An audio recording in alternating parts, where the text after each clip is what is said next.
So this is a question about tea bags, and we have the approximate weight of some tea bags. We've got to work out the percentage of the tea bags that weigh more than 3.1 grams. Well, if you have a look, these tea bags here, so the 32, the 14 and the 6, all of those tea bags weigh more than 3.1 grams. These ones all weigh, so these weigh less than 3.1 grams. If we add 32, 14 and 6, that comes out as 52. So the fraction of tea bags that weigh more than 3.1 grams, well, that's 52 out of 80. Now we need to change that into a percentage. If we change it to a decimal, we get 0.65. And if you change it into a percentage by multiplying by 100, that comes out as 65%. Okay, second part of the question says, what's an estimate for the total weight of all of those tea bags? Let's just rub out this bit. To find the total weight, we have to assume that these two tea bags weigh somewhere between 2.8 and 2.9 grams, and they're telling us to use a halfway value of 2.85 grams. So just to write down my halfway values, that would be 2.85, this one's 2.95 for this group, 3.05, 3.15, 3.25 and 3.35. And what I want to do to work out the total weight, well, I know I've got two tea bags that weigh this much approximately, 4 tea bags that weigh 292.95 grams. So what I'm going to do is multiply this column by, I'll call this the X column over here, and I'll call this the frequency column, and I'm going to do X times F. So I'm going to do 2.85 multiplied by 2, well, that comes out as 5.7. I'm then going to do 2.95 times 4, well, that's 11.8. 3.05 times 22, that's 67.1.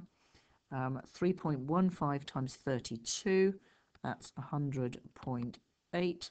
3.25 times 14, well, that's 45.5. And then 3.35 times 6, well, that's 20.1. If I use my calculator to add up those 6 numbers, it comes to 251. So the total weight, and it's only an estimate because we don't know exactly how much each tea bag weighed, the estimate is 251 grams. Okay, we're given now the cumulative frequency graph for the 80 tea bags, and across the bottom we've got the weight of the tea bags, up the side of the cumulative frequency. And the first question says, estimate the number of tea bags which weighed more, okay, make sure you read the question carefully, more than 3.25 grams. So what I'm going to do is I'm going to find 3.25 grams on my horizontal axis, which is there, and I'm going to draw a straight line up to the graph, and I'm then going to go across, which is there, and I'm going to read off from the graph, and it comes out as about 68 or 69 tea bags. Let's say about 69. That means that 69 tea bags or so weighed less than 3.25 grams. So the number that weigh more than is the ones which are left here, which is the difference between 80 and 69, which is about 11 tea bags.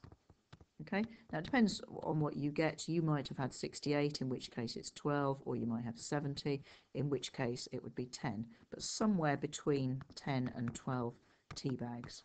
Okay, but you make sure you've got the evidence from your graph, so make sure you've got that line drawn on.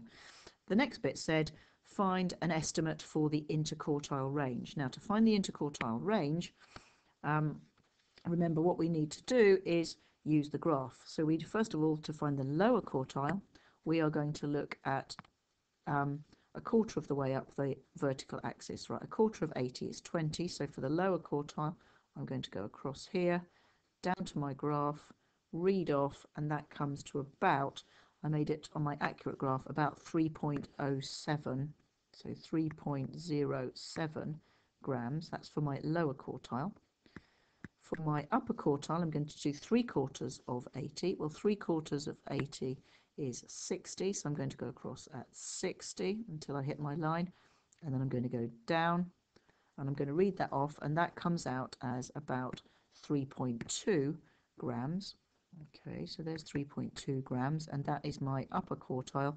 And then the interquartile range, remember to find that, it's the upper quartile, take away the lower quartile, which is going to be 3.2 take away 3.07, which comes out at about 0.13 grams. Okay, now you're allowed a certain amount of leeway there, so as long as you've got around about these values, you should be fine.